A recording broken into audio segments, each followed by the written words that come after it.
Sejam muito bem-vindas e bem-vindos a mais um episódio do podcast Endotalks. Eu sou o Dr. Tomio Arazawa, médico ginecologista, especialista em cirurgias minimamente invasivas e cuido de pacientes com endometriose. Para esse episódio, estou aqui ao lado da Lilian Fazion, médica radiologista, uma das referências hoje para a gente no diagnóstico por imagem da endometriose, para conversar um pouquinho com vocês e comigo sobre os métodos diagnósticos da endometriose, né, seja ultrassom, ressonância, quais dificuldades, peculiaridades, a importância desse exame, enfim, a gente vai desmiuçar um pouco mais esse tema com a galera. Primeiramente, obrigado, Lilian, pela presença, por ter aceitado o convite, e se você pudesse, por favor, se apresentar ao pessoal. Obrigada, Tomi. Eu queria agradecer o convite.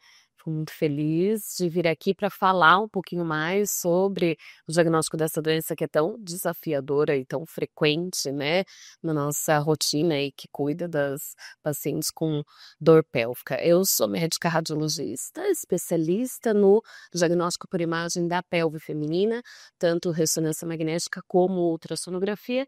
E nos últimos anos eu me dediquei mesmo ao estudo da endometriose e da pelve feminina de um modo geral, tanto as pacientes com dor pélvica como infertilidade. Perfeito. E, Lilian, assim, na sua trajetória como radiologista, o que levou você a se interessar mais por essa área? Porque não é uma área que nem ginecologistas, nem nutricionistas, fisioterapeutas e nem radiologistas eu vejo se interessando tanto. Mas o que levou você? O que te motivou a se aprofundar nessa temática?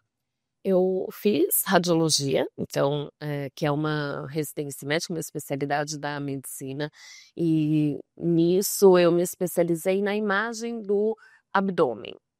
Eh, com a minha trajetória profissional, eu comecei a receber muitas pacientes com endometriose, e realmente eu via que eu podia oferecer mais para essas pacientes, porque a gente que faz os métodos de imagem do abdômen e da pelve, o exame mais comum é o ultrassom transvaginal, né, das pacientes aí, em idade reprodutiva. E principalmente em idade reprodutiva. E como é uma doença muito frequente e muito difícil, né, uma doença desafiadora, não é uma coisa que a gente aprende na nossa formação na residência médica ou na faculdade. Eu senti que eu precisava oferecer mais para essas pacientes e fui estudar a doença mesmo, e porque realmente era uma demanda muito grande de pacientes com endometriose, com dor pélvica que eu recebia. E depois que você entra nesse mundo, que você estuda, você vê que é ainda maior, né, e daí sim a gente, vê a importância de estudar sobre a endometriose, né. Perfeito. Então, o caminho que você seguiu foi por você ter enxergado uma necessidade de Foi. aprofundamento, por atender muitas pacientes e sentir, às vezes, naquela época, né, em que você estava ainda, talvez recém-formada, estava assim: "Puxa, eu não estou conseguindo oferecer todo o potencial, não estou conseguindo ajudar tanto essas pacientes quanto eu poderia", certo? Exatamente isso. Eu penso que não foi é uma coisa pensada, é uma coisa que eu realmente escolhi. Você não sai da faculdade e fala: "Vou trabalhar com endometriose", mas foi realmente, uma necessidade. Eu acho que a pelve feminina me escolheu. Eu recebia muitos exames, era 90% da minha agenda era ou ressonância de pelve ou ultrassonografia transvaginal, e daí eu senti essa necessidade, fui estudar e fui trilhando esse caminho aí. Perfeito. E acho que, assim como na radiologia, eu como ginecologista também tive um acesso muito pequeno durante a minha formação, no diagnóstico e tratamento das pacientes com endometriose, né. Na residência eu passei acho que 1 ou 2 semanas no setor da endometriose, né, pra desenvolver umas aptidões cirúrgicas, foram anos e anos e anos além da residência médica para desenvolver, e acho que aí está um dos grandes gargalos para a população de modo geral, para encontrar, ditos especialistas no diagnóstico e tratamento dessa doença, né, porque, isso depende muito mais hoje do interesse pessoal de cada profissional, e mesmo assim o acesso a essa formação é muito restrita, né? A gente não encontra serviços ou mentores para as diversas especialidades, né? Tem que ser uma busca ativa. Isso é uma busca ativa. Você tem que procurar e é uma agulha no palheiro. Sem sombra de dúvidas, o ultrassom transvaginal com preparo intestinal é a principal ferramenta para o diagnóstico de endometriose na maior parte das mulheres, né? Até porque pelo custo, acessibilidade e tal. Quando você começou a trabalhar nessa área de ultrassonografia para endometriose especificamente, qual que era o maior desafio para você? Porque, assim, eu vejo que a maioria dos radiologistas que fazem ultrassom transvaginal tem uma dificuldade muito grande de identificar, localizar e principalmente topograficamente, falar assim, onde que está, né? Mas onde você acha que está a maior dificuldade até para os próximos radiologistas, que eu sei que você treina, capacita outros radiologistas para isso também, né? Mas qual que é a dificuldade maior qual foi a dificuldade maior que você encontrou no começo? Eu acredito que compartimento lateral da pelve é sempre um desafio. Ureter, a gente aprender. Quando você começa a fazer o ultrassom para pesquisa de endometriose, a maioria dos médicos, o que eu percebo dos os radiologistas que vêm fazer a mentoria comigo, eles olham o ureter, por exemplo, próximo da bexiga e pronto. E a gente sabe que ali é o local menos frequente de infiltração do ureter.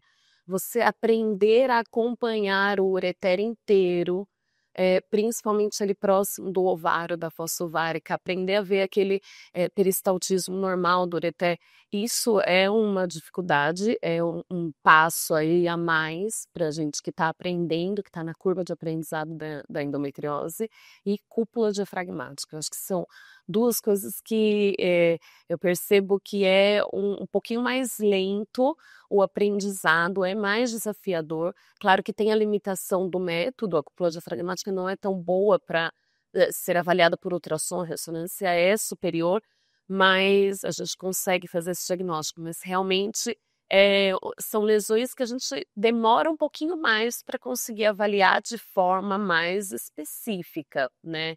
É uma curva longa de aprendizado. Gosto muito do ultrassom. Eu acho que todas as pacientes com endometriose que não tenham contraindicação tinham que fazer a ultrassonografia. Para mim é o melhor método mesmo. Eu acho que a gente consegue resolver a maior parte das lesões de endometriose, mapear de uma forma bem adequada na ultrassonografia, mas exige uma curva de aprendizado longa, né? Exige um treinamento, aí uma dedicação do profissional, né? Existe algum número, assim, de número de casos, tempo de experiência? O que você diria, assim, em relação a isso? Muito variável. Varia muito com o médico. Eu percebo nos médicos que eu recebo que alguns pegam muito rápido e já começam a fazer um exame de qualidade, ou porque tem uma habilidade ali natural, um talento, ou porque já tinha mais experiência com ultrassom transvaginal de rotina. Alguns médicos têm um pouco mais de dificuldade. Então, eu acho que a primeira coisa esse radiologista ou ultrassonografista, ele precisa aprender a anatomia da pelve. Eu vejo que a gente aprende na residência a olhar a pelve como útero e ovários ali. É muito na linha média. A gente não estuda aquela pelve ampliada. Quando você entra na cirurgia, você tem uma visão maravilhosa da pelve, é muito mais complexo do que aquilo que a gente aprende ali na nossa residência, né, na formação do radiologista. Então, o primeiro passo para esses médicos é entender que a pelve é muito mais complexa do que isso e a anatomia da pelve, né, entender bem a anatomia da pelve. Eu não tenho um número, é muito variável mesmo de profissional para profissional, mas é uma curva longa. Tem que fazer muito exame, né? Eu sempre falo para eles olharem, não esperar a paciente perfeita para tentar aprender endometriose. Aquela paciente com preparo intestinal, tudo direitinho. Não. Você vai ter que procurar as estruturas em todos os seus exames de ultrassonografia transvaginal. Mesmo as de rotina? Mesmo de rotina. Tá. E dá para ver endometriose mesmo no exame de rotina? Com certeza, dá. Então, a endometriose é muito mais o olho do profissional, o treinamento daquele médico que está fazendo o exame, do que o aparelho, a máquina ou até mesmo o preparo intestinal. É claro que o preparo intestinal ele é importantíssimo, mas é principalmente para a gente mapear as lesões de endometriose. Para você fazer um primeiro diagnóstico, a grande maioria, 90% das lesões, está na região retrocervical, está nos ligamentos uterossacros, então a gente consegue ver isso no exame transvaginal de rotina. Se você treinar, você vai começar a fazer esse diagnóstico, tanto que uma das primeiras coisas que os médicos falam: "Nossa, mas agora eu tô vendo endometriose em todo mundo". Eu falei: "Ela é muito comum mesmo". Então, se você começar a olhar o ligamento uterossacro, a região retrocervical, no exame transvaginal, com um preset, né, uma configuração daquele ultrassom adequada, com o treinamento da angulação que você tem que fazer para você olhar e o treinamento do olho mesmo, para identificar o que é normal e o que é patológico, você começa a identificar as lesões mesmo no exame de rotina, né. Ele, então, o principal diferencial aí para o sucesso de um exame para paciente, só para ela saber, não é nenhum aparelho, nem nada assim, é o profissional, né? É um exame extremamente operador dependente. E o talento tem um peso, tá? Eu vejo isso também nos tratamentos cirúrgicos, né? É uma variável difícil, porque ou a pessoa tem jeito ou não tem, né? Mas a experiência também conta muito, certo? Não é só. Eu vejo algumas pacientes, mas eu fiz uma ultrassom com preparo intestinal, aí eu vou ver ali.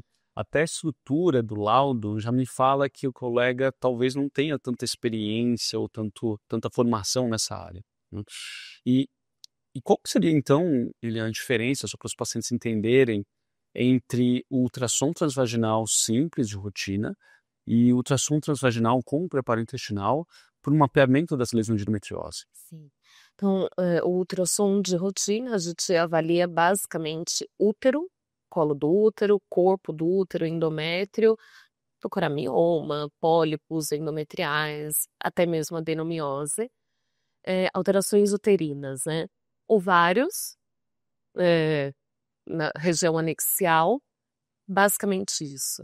Agora, a pesquisa de endometriose não, aí já é uma avaliação mais completa de toda a pelve feminina, além do útero e dos ovários, o exame de rotina, em alguns lugares dura menos de 5 minutos, máximo 10 minutos, né, dependendo do médico que vai fazer o exame.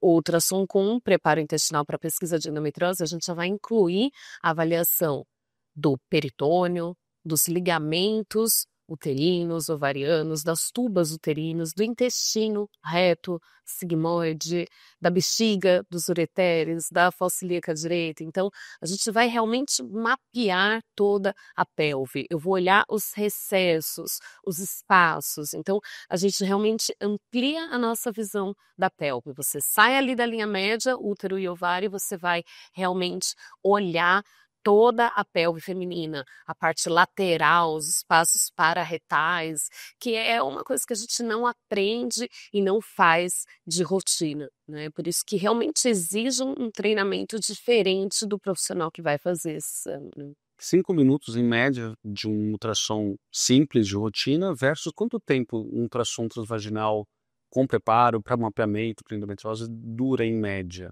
Em Sei que varia, média, porque depende da complexidade de e cada caso, né? o que mais, varia é a quantidade de lesões dessa paciente, se é um caso muito complexo, é um exame mais demorado. Se é uma paciente que tem muita dor, muita sensibilidade durante o exame, a gente também tem que ter um pouco mais de paciência, o exame também demora um pouco mais. Então pode chegar a 1 hora aí esse exame, mas na média 30 minutos, 35 minutos a gente consegue resolver, e fazer aí um bom mapeamento dessa pelve, né. E não é só transvaginal, né, Tomil, a gente faz a avaliação também pela via abdominal, Uhum. tanto com o transutor linear como o transutor convexo, porque eu vou olhar a fossa ilíaca direita, eu vou olhar os rins, eu vou olhar a cúpula diafragmática, então ele não é só um exame transvaginal, ele tem a maior parte dele, claro, pela via vaginal, mas a gente faz esse complemento pela via abdominal também. Qual que é a relevância e a importância do preparo intestinal? Porque essa é uma das partes mais, querendo ou não, desconfortáveis para a paciente, né? Muitos falam assim, puxa, vou ter que fazer o preparo intestinal. As pacientes com endometriose já têm, muitas vezes, uma sensibilidade intestinal maior, né? Uma intolerância intestinal maior. É sempre mais difícil, né? Qualquer tipo de cuidado nessa parte intestinal para os pacientes. Mas a gente sabe que é um aspecto fundamental desse exame, para a qualidade desse exame. E por que é tão importante esse preparo intestinal para esse exame especificamente? É muito importante a gente lembrar que esse preparo intestinal é super importante, tanto para a ultrassonografia, que faz o mapeamento, como para ressonância magnética, que também tem que ser feita com preparo intestinal para fazer o mapeamento das lesões. Estou falando de mapeamento, então o que que eu quero? Eu quero olhar todas as estruturas da pelve. Se eu tiver um resíduo de gás ou de conteúdo fecal dentro das alças intestinais, esse resíduo ele faz uma sombra mesmo. O que está próximo dele, o que está atrás dele, eu não consigo ver. Então isso reduz muito a sensibilidade do exame. Eu não consigo avaliar todas as estruturas, então eu não consigo mapear. Eu posso fazer o diagnóstico da doença no primeiro momento, mas podem passar lesões importantes que vão definir a conduta dessa paciente. Se ela tem indicação cirúrgica, se não tem, qual é a programação dessa cirurgia. Então, o que a gente quer é, às vezes as pacientes chegam para a gente e falam, mas eu não comi nada. Não tem jeito, tem resíduo intestinal, então tem que fazer um preparo adequado, porque eu preciso que aquele gás, que aquele material saia da alça intestinal para eu conseguir avaliar de forma adequada a pelve. Hoje em dia tem na internet muita gente divulgando, infelizmente, que esse preparo intestinal é muito desconfortável, não faz diferença. Faz diferença. Então, não acreditem nisso, façam um preparo intestinal adequado, porque isso vai melhorar muito o resultado do exame e fazer uma programação de tratamento aí muito melhor, sabendo onde estão todas as lesões de endometriose realmente, né. Eu sabia que tinha pessoal divulgando que não precisa, que não faz diferença. Inclusive médicos ultrassonografistas. Então, assim, eu não entendo qual é eu não sei qual é a experiência dessa pessoa, mas, na nossa jornada, com anos trabalhando com isso e trocando informações com os maiores especialistas na doença, a gente entende que sim, é extremamente importante e faz diferença para o resultado dessa paciente. Infelizmente, encontrar profissionais que ainda divulguem informações que não são de qualidade, né, que não são adequadas e que acabam atrapalhando essas pacientes, é muito ruim, mas isso existe, não vai ter jeito. Talvez realmente não para o diagnóstico, como você falou, né? Falar assim, tem ou não tem, em relação à questão qualitativa, sim ou não. Perfeito. Talvez não faça diferença, como você falou, porque dá para fazer o diagnóstico por um ultrassom simples, transvaginal. Não precisa nem ser um exame de mapeamento, mas para um mapeamento propriamente dito, faz toda a diferença. Faz muita diferença. E eu percebo na prática, Nini, quando eu vou atender uma paciente, seja por um acompanhamento clínico, né, de monitoramento das lesões, ou seja, quando eu vou planejar um tratamento cirúrgico, que esses detalhes fazem toda a diferença de fato, né, em relação a dimensionamento de recursos, dimensionamento de riscos para os pacientes, o que eu vou passar de orientação, né, e quando vem um laudo parcial, né, sem informações, isso atrapalha demais, atrapalha demais. E realmente por isso que a gente faz questão que as pacientes realizem esses exames com profissionais de excelência, de nosso conhecimento, nossa recomendação. Isso é importante, tá, gente? Que não necessariamente só comigo, mas com qualquer especialista que você esteja acompanhando. Geralmente os especialistas têm uma rede de contato de médicos radiologistas ou profissionais de outras áreas com que a gente tem um relacionamento. E esse relacionamento não é uma questão de conflito de interesse, é porque a gente conhece o trabalho individual de cada um. A gente sabe a qualidade do trabalho de cada pessoa, né? O quanto de comprometimento cada profissional tem com essa qualidade, né? Com a excelência, né? E a endometriose, eu já falo isso em várias situações, principalmente para tratamentos cirúrgicos, mas isso vai muito além. A endometriose é uma doença que não tolera tratamentos ou medidas medíocres, medianas, né? A gente precisa realmente de informações de excelência, tratamentos de excelência para proporcionar para vocês o melhor tratamento possível, o tratamento mais seguro, a indicação mais precisa, né, de um tratamento cirúrgico, por exemplo, né? Então, eu vejo sim a relevância do preparo intestinal, né? E às vezes algumas pessoas até têm que voltar porque não ficou bom o preparo, né? Bom preparo. E isso mostra realmente o comprometimento, não só o seu comprometimento, mas de outros colegas na excelência desse exame, né? E talvez alguns colegas falem, não está tão bom, mas está bom, né? Vai assim. Vai assim mesmo. Assim, o quanto que essa pessoa realmente está comprometida com a qualidade desse exame, né? E, consequentemente, o que isso vai representar para essa paciente após isso, né? Que a responsabilidade que vocês radiologistas têm para fazer o diagnóstico e o mapear é muito grande, né?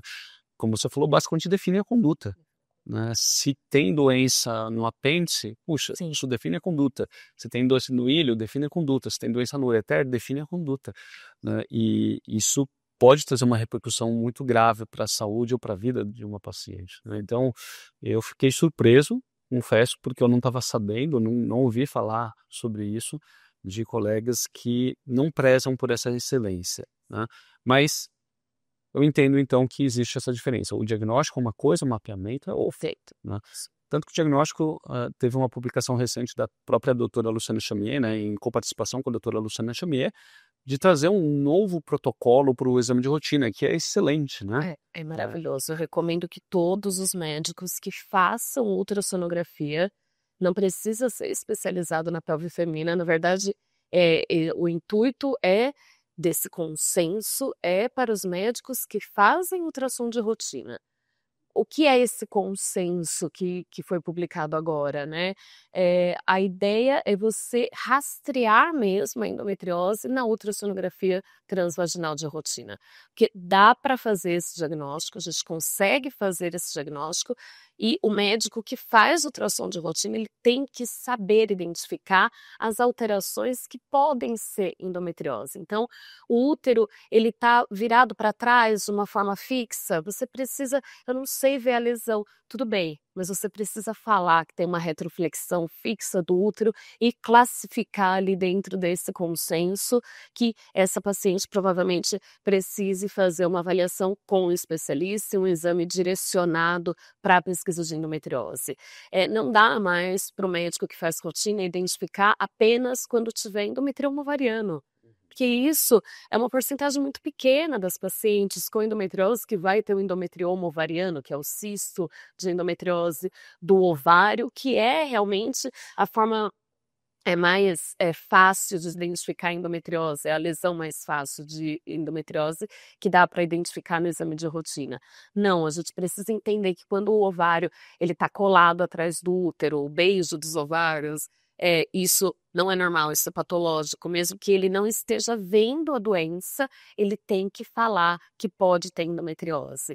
E aprender a identificar, olhar sempre a região retrocervical, muitas vezes você vai ver uma lesão grande ali em manto. Eu sempre falo para os alunos, como que você deixa passar uma lesão de 5 centímetros no intestino da sua paciente de endometriose, se aquilo fosse um tumor? Você, a curto prazo, essa paciente teria uma complicação gravíssima, você muda a vida, a expectativa de vida dessa paciente, então não tem como a gente olhar um exame transvaginal e deixar passar uma lesão de 5, 6 centímetros que está ali quase do tamanho do útero. Então, a gente tem que olhar para essas regiões. Você não adiciona nem 2 minutos no seu exame se você inclinar um pouquinho o ultrassom para trás ou para frente para dar uma olhada na bexiga também e realmente mudar aí o prognóstico dessa paciente, antecipar às vezes em 10 anos o diagnóstico da doença. Então, isso tem que estar muito claro para todos os médicos que fazem ultrassom de rotina, que ele tem que saber identificar endometriose. Isso não é mais coisa de especialista igual acreditava-se 10 anos atrás, né? Não, isso é função de todo médico ultrassonografista. Perfeito. Até como um rastreamento, né? Um rastreamento radiológico, né? É porque a gente sabe que um dos grandes desafios para as pacientes com endometriose é receber o diagnóstico, né? E assim como entendo que seja um papel de um radiologista generalista fazer um diagnóstico, se tem ou não tem endometriose. É uma responsabilidade também do ginecologista generalista trazer a suspeita diagnóstica pela sintomatologia ou pelo exame físico, né? Mas não obrigatoriamente é uma responsabilidade traçar o plano terapêutico desse ginecologista, traçar o plano terapêutico, ou do radiologista generalista mapear todas as lesões, mas dar um primeiro sinal de alerta, né, levantar aquela red flag, falar assim, opa, alguma coisa está errada aqui, e direcionar para os colegas mais especializados, para um aprofundamento, né? Com isso, eu não tenho dúvida que aquele tempo de mais ou menos 7 a 10 anos entre o início dos sintomas e o diagnóstico seja muito abreviado, né? Seja reduzido de forma significativa e, consequentemente, reduza não só sofrimento, mas sequelas eventuais, principalmente das pacientes que têm quadros muito avançados, né? Então, eu achei excelente também esse consenso, né? Torcendo aí para que seja rapidamente difundido entre os radiologistas generalistas, até porque a gente sabe que a maior parte das mulheres que têm endometriose ainda não receberam um diagnóstico. Isso não só na rede privada, mas especialmente na rede pública. Nossa, na rede pública é absurdo quanto que muitas mulheres que têm endometriose nunca fizeram nenhum exame que mostre de fato isso, né? E às vezes elas chegam pra gente com 10 exames de ultrassom transvaginal de rotina ditos normais. Sim. E muitas vezes com uma lesão enorme, muito visível em qualquer exame. E assim, não é possível que a gente não comece a descrever essas lesões e antecipe o diagnóstico dessas pacientes, né? Uhum. Perfeito.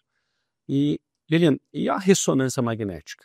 Porque a ressonância é um exame mais antigo, diria assim, né? Porque ele é mais difundido, acho que mundialmente, como um exame de referência, visto que o ultrassom começou a ser mais utilizado para esse intuito a partir de 2007, mais ou menos, quando teve a primeira publicação brasileira, né? E mundial, na verdade, foi aqui no Brasil. Mas e a ressonância? Você vê maior facilidade, maior dificuldade? Qual que é a percepção comparado ao ultrassom? Eles são métodos complementares, né, o ultrassom e a ressonância. A ressonância é um método estático, então, para as pacientes entenderem, você tira fotos, múltiplas fotos da pelve com, diferentes, eh, configurações de foto, vamos dizer assim, e daí você junta todas aquelas imagens e o médico vai avaliar. Então isso é muito importante. A ressonância, ela não é um scanner que você entra numa máquina e sai com um diagnóstico. Não, você tira fotos e um médico vai avaliar aquelas fotos. Então, como a ultrassonografia, é extremamente importante que o médico que vai avaliar a ressonância também tenha um treinamento adequado para identificar as lesões de endometriose. Não é qualquer médico que bate o olho, mas eu já fiz ressonância e estava normal. Não, se você tem a clínica, você precisa insistir nesse diagnóstico, porque às vezes o colega que avaliou a ressonância não sabe identificar as lesões. Como são métodos complementares, eu gosto muito mais do ultrassom do que da ressonância. Eu acho que o ultrassom tem muito mais vantagens do que a ressonância magnética, mas em alguns casos a ressonância vai ser indicada, pode ser como um complemento do ultrassom ou como um primeiro método.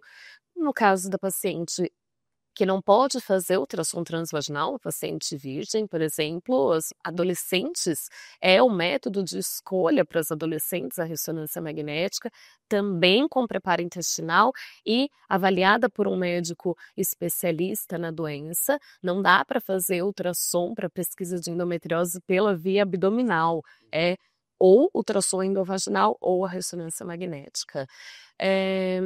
Em casos de doença muito extensa, doença que vai para a parede pélvica, para o assoalho pélvico, que acomete raízes nervosas, o plexo lombosacral, lesões mais tensas que vão para a pelve, a ressonância magnética ela é superior também. E para a cúpula diafragmática também gosto muito mais da ressonância. Então, ela tem indicações específicas, mas para a grande maioria das pessoas a ultrassonografia vai ser melhor.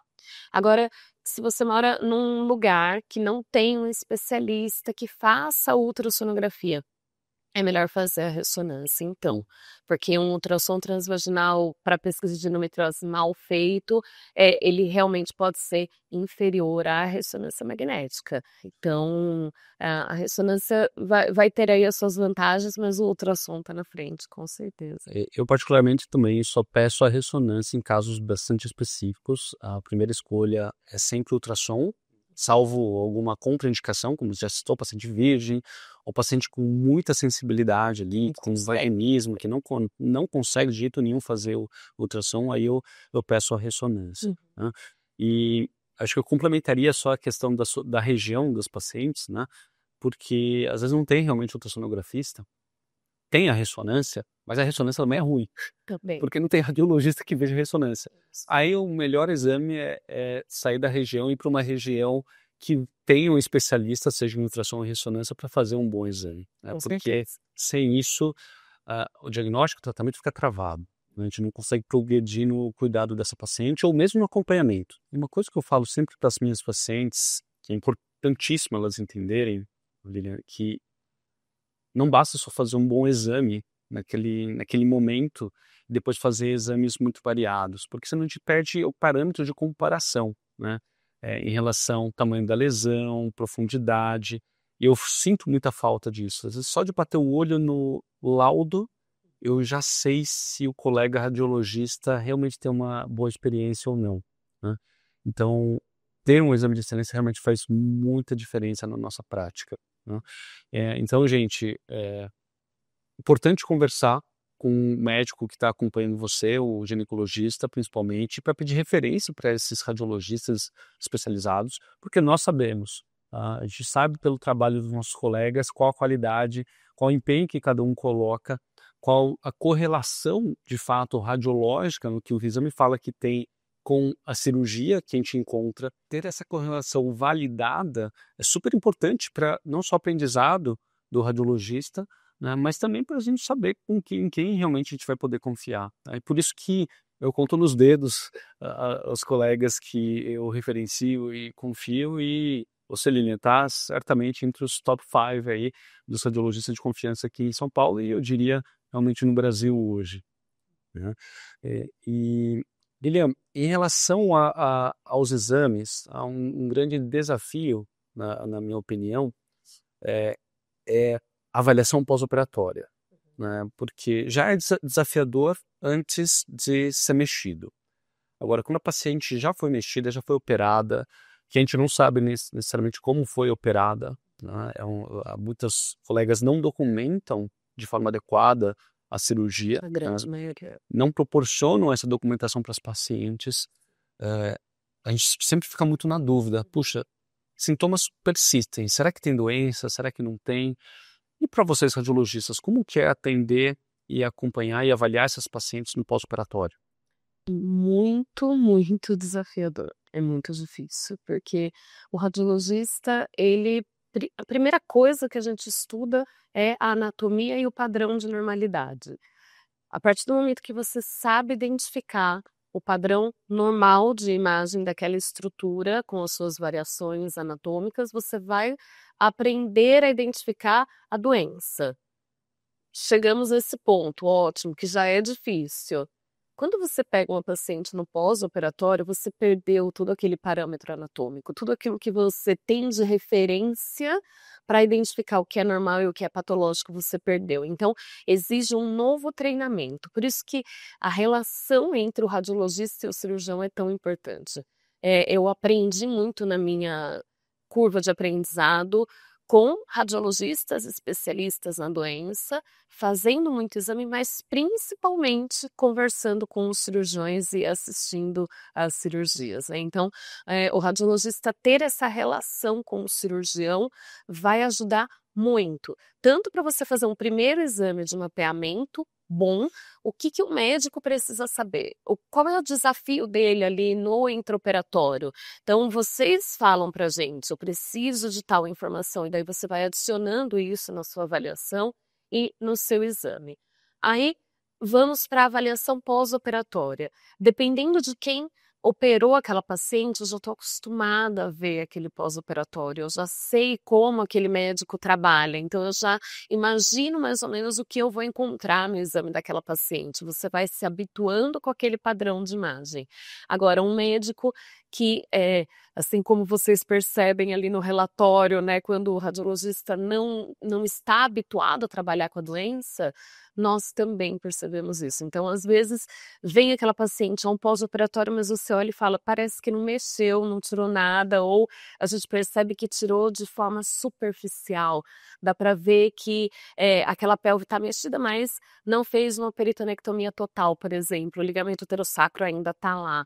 Então, o relatório da cirurgia, saber quem operou, o máximo de informações que a gente tiver dessa paciente, de pré-operatório, do que foi feito na cirurgia, vai auxiliar a avaliação desse pós-operatório, que é realmente um dos maiores desafios aí para os médicos que estão aprendendo, eles ficam de cabelo em pé. É sempre, assustador o pós-operatório, porque é um exame também muito decisivo. A paciente chega cheia de ansiedade para você. E aí, ele tirou tudo? Tem doença?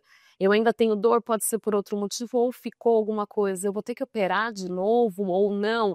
Então, é um exame difícil, porque é muita responsabilidade também. Você nem pode falar que não, tá tudo bem, fica tranquila, sem ter certeza, mas você também falar que tem doença numa paciente que sofre com endometriose, que já fez, às vezes, 2, 3 cirurgias, também é muito difícil, é devastador para a paciente receber essa notícia, né. Então, é sempre um desafio, o pós-operatório. E é mais fácil fazer essa correlação quando você já fez o exame pré-operatório da paciente? Com certeza, com certeza. A gente, ainda mais os aparelhos atuais, né, eu tô fazendo aqui o exame, eu abro aqui embaixo o exame anterior dela. Eu ponho do lado da tela, eu tenho ali, às vezes eu mostro para elas, Antes e eu depois? consigo ver o antes e depois. Então, essa análise comparativa é maravilhosa. Então, o pós-operatório ou até mesmo o acompanhamento quando ela está fazendo um tratamento clínico, o ideal é que seja o mesmo método. Eu já ouvi diversos ginecologistas falando: "Ah, eu fico intercalando, eu peço um ano ultrassom, um ano ressonância, e sempre em laboratórios diferentes". Isso é péssimo, isso gera muita confusão, isso é ruim para o médico que está recebendo o resultado, isso é ruim para o radiologista que vai laudar, para a paciente é péssimo. Então, fazer o mesmo método, de preferência com o mesmo médico que fez o pré-operatório, isso realmente se ele for especialista na doença, é o ideal para essa paciente, para a gente entender realmente o que ficou de alteração pós-cirúrgica, o que é normal, que sim, vai ter alteração pós-cirúrgica, e a gente tem que descrever essas alterações. Não adianta só você falar: "Não tem doença, tá tudo bem". Não, como que ficou esse pós-operatório? O que foi feito ali, né? Eu vejo muito exame pós-operatório com laudo normal, aí você vai ver, tem anastomose intestinal, tem colpectomia, quando tira ali um pedacinho da vagina, e não foi descrito. Então, é muito importante dar essas informações também no relatório de pós-operatório. E quando você tem informações de pré-operatório, informações do que foi feito na cirurgia, você consegue interpretar melhor. Não é que você vai colar a informação, né? Você interpreta aquela imagem de uma forma muito mais específica, né? Perfeito. Então, assim como idealmente o paciente deveria acompanhar com o mesmo ginecologista ao longo do tempo, não é? Porque a gente conhece bem a história da paciente, né? Tem um contexto a mais do que a própria consulta, né? Porque a gente vê o desenrolar da saúde da paciente, idealmente mesmo a radiologista, então, né? Porque você Olha. também tem mais dados, mais contexto relacionado àquela paciente para ter mais segurança também num relatório, num laudo posterior, principalmente acompanhamento pós-operatório, né. Tá, acho que fica a dica para vocês também, tá, gente, né, é um, entre aspas, "casamento", né, não só com o ginecologista, mas também com o radiologista. Lógico, a ideia não é que vocês dependam eternamente disso, tá, gente? O objetivo é que vocês venham, sejam tratadas, resolvam, tenham um acompanhamento pontual depois, mas com o tratamento adequado, hoje em dia, cada vez mais, é difícil ver recidivas, de fato, das lesões, né? Mesmo com anos de acompanhamento. Acontece, principalmente, para aquelas pacientes que têm quadros mais agressivos da doença, né? Mas não é o dia a dia nosso mais, felizmente, né? Tá? Então, acho que a gente tem que quebrar um pouco disso também, que sempre vai voltar, né? Você, não adianta operar, sempre volta. Não é bem assim, né? Não. Tem que ponderar muito bem com quem vocês estão acompanhando. Elas falam muito isso, eu não vou operar porque volta, né? Não, não é que volta, né? Na nossa experiência, o que parece acontecer é que as lesões não foram retiradas completamente. Por dificuldade técnica ou pela própria formação e experiência do cirurgião que fez, realmente podem ficar lesões, e às vezes lesões pequenas que vão progredir com o tempo. E isso a gente costuma ver. Agora, uma cirurgia completa, sem doença no pós-operatório, e depois aparecerem novas lesões e lesões grandes, não dá nem tempo, né, de crescer. Essas lesões crescem lentamente. Então, não é o que a gente vê na prática mesmo, uma recidiva de lesão de endometriose, né. Legal. E nesse pós-operatório, como você diferencia o que é fibrose cicatricial, que é um processo natural inflamatório pós-operatório, né, uma cicatriz, de lesão? Você consegue trazer essa diferenciação? É um desafio, eu preciso de um tempo de pós-operatório para isso, então é importante que as pacientes não tenham pressa de fazer esse pós-operatório. Poucos meses depois da cirurgia, eu tenho muita alteração inflamatória, então realmente aquela imagem que eu tô vendo é muito difícil diferenciar se aquilo é só fibrose da cirurgia ou se eu tenho lesão residual. Então, depois de um tempo que as alterações inflamatórias reduziram, aí sim eu consigo entender o que ficou de lesão, o que tenha de lesão ali remanescente ou uma recidiva, e o que é realmente fibrose. Então, geralmente na imagem, as lesões de endometriose, elas têm um sinal na ressonância, uma ecogenicidade na ultrassonografia mais intermediária, vamos dizer assim, mais parecida com os outros tecidos. Isso não é uma regra, mas é uma coisa que ajuda a diferenciar. A fibrose não, ela é mais preta, tanto na ressonância como na ultrassonografia, e geralmente são alterações mais lineares, né, como uma cicatriz mesmo. Então, o que eu não posso encontrar no pós-operatório realmente é placa, espessamento, nódulo. Isso é doença, isso é diferente da fibrose que a gente pode encontrar e que é normal e que pode acontecer. Aderências também podem acontecer no pós-operatório, e isso é normal para toda a pelve manipulada, né. Às vezes as pacientes ficam muito preocupadas e falam: "Ai, mas tem aderência ainda do ovário?". É normal, não, a pelve não vai voltar a ser o que era quando você tinha 15 anos, vai ter alteração, e a aderência é uma consequência aí, tanto da doença, da alteração inflamatória da doença, como do pós-operatório, isso pode ter. Não quer dizer que tenha doença associada no pós-operatório quando tem aderência. Perfeito. Até porque a aderência, a maioria não dói, né? Fibrose, eventualmente, dependendo da localização, pode levar a um componente de compressão, um pouco de dor, mas tipicamente fibrose e tal não costuma doer. Não é né? para ter dor. Tá bom. Excelente, Lilian. E você hoje é mentora de muitos radiologistas, né, que estão procurando ativamente se especializar também em suas respectivas regiões no diagnóstico por ultrassonografia e mapeamento das lesões pela ultrassonografia, né, nas suas devidas regiões. Você vê um interesse crescente dos radiologistas ou você acha ainda que está engatinhando? Como que está isso? Sim, tem um aumento do interesse, tem, hoje em dia muita procura, muitos médicos interessados em aprender. É claro que não são todos que vão ter a mesma dedicação, né, de entrar no centro cirúrgico e estudar e ter paciência com a curva de aprendizado da endometriose, mas hoje já temos mais especialistas em outras regiões aí do país que estão tentando se especializar e estão interessados em aprender. Então, eu só quero que esse número cresça, né? Que realmente mais médicos tentem aprender a fazer o diagnóstico, o mapeamento adequado da doença, das lesões de endometriose. E sim, tem um interesse maior, tem um. Eles falam, tá em alta, né? Falar sobre endometriose. Então, sim, está sendo mais falado, as pessoas têm mais interesse, mas ainda é pouco, muito pouco. Então, assim, nós temos regiões no Brasil Que não são tem regiões referência, né? que não tem ninguém. E uma coisa interessante, Tomil, são médicos de fora também. O Brasil hoje, ele é uma referência na endometriose. Então, eu recebo médicos da América Latina, de fora, médicos da Argentina, médicos da República Dominicana já tiveram interesse, porque eles querem aprender com o que a gente está fazendo aqui. Então, assim, tenho muito orgulho em falar que o Brasil realmente tem uma medicina de ponta quando a gente está falando em endometriose. Temos excelentes especialistas que muitos países não têm.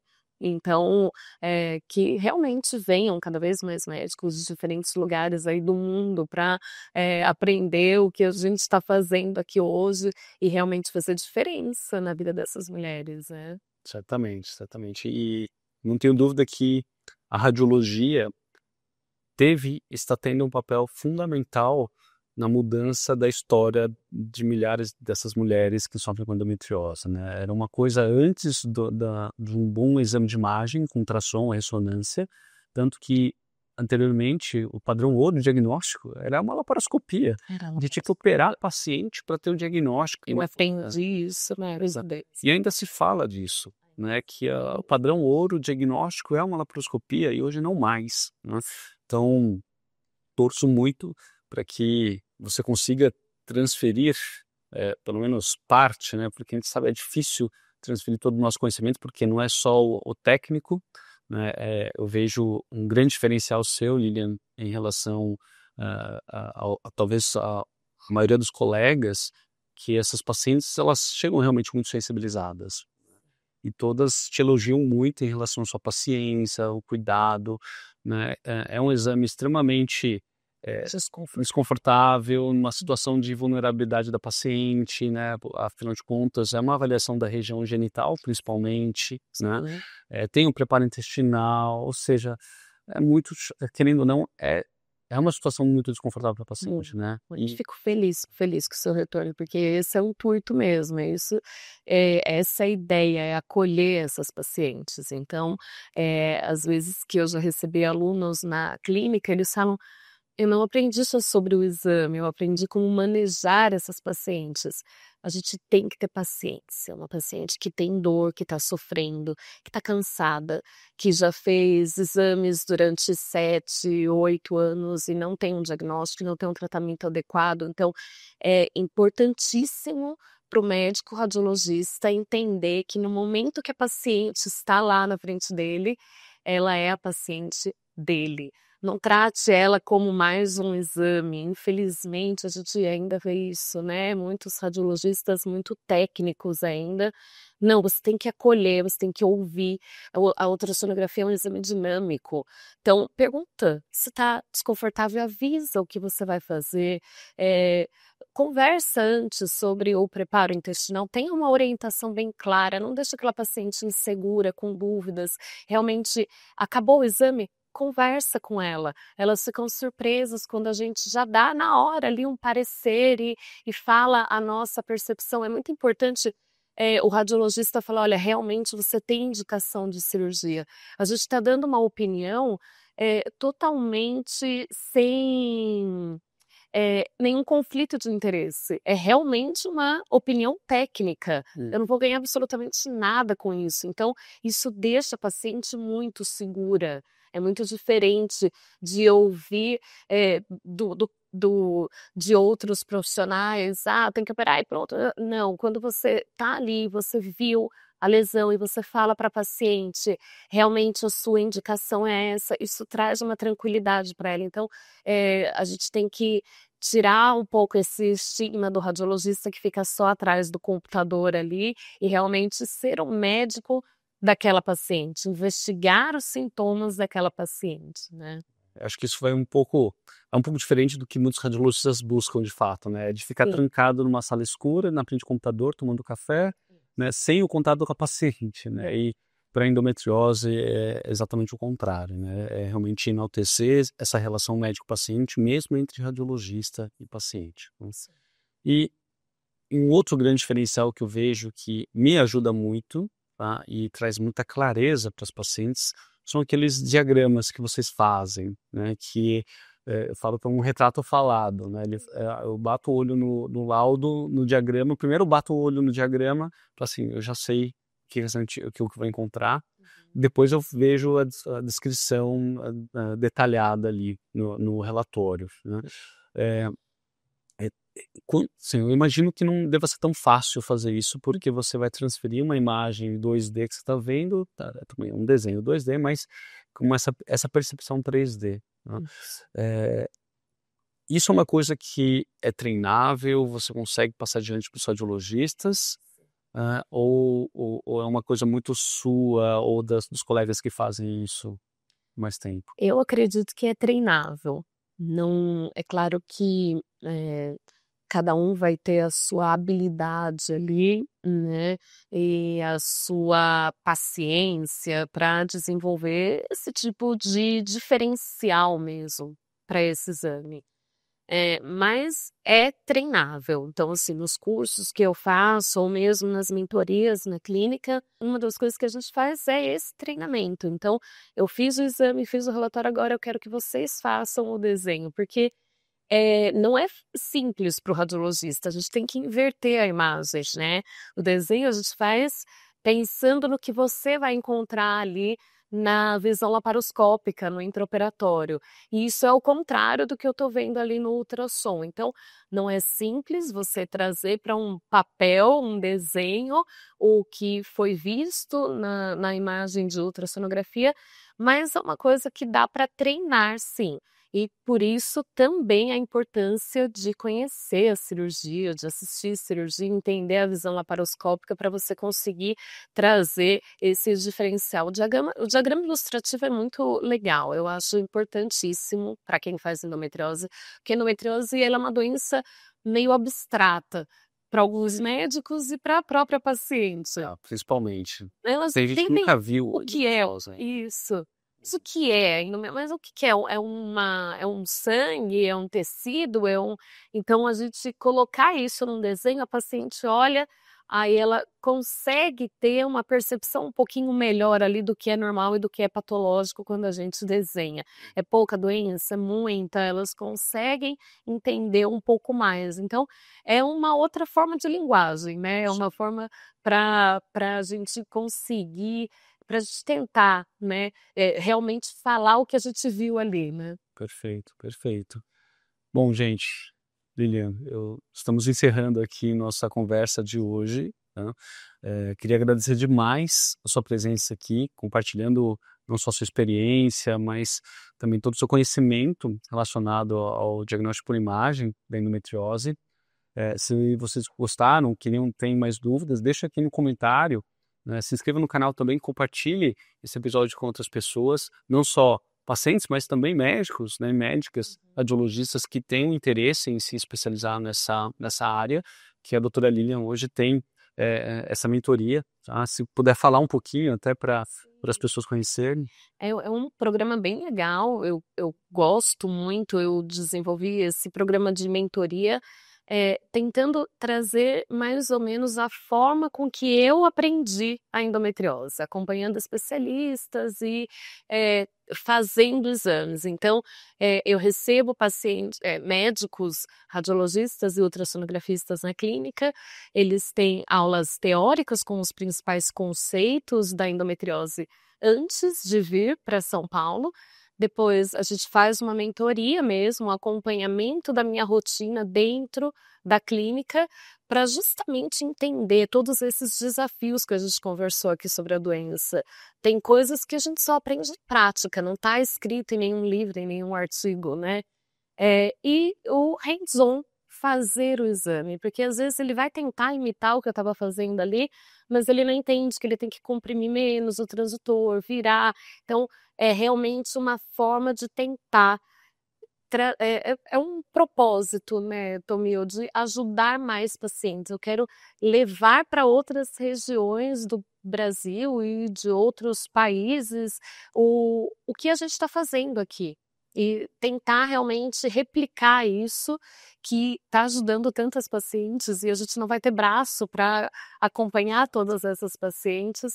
Tentar fazer pelo menos um pouquinho disso em outras regiões aí, realmente treinando outros profissionais. Então, é muito, muito legal. Excelente. Uns parabéns aí pela iniciativa. É porque nós temos limites, né, em relação ao nosso tempo. A gente queria atender muitos mais pacientes, mas é impossível, né?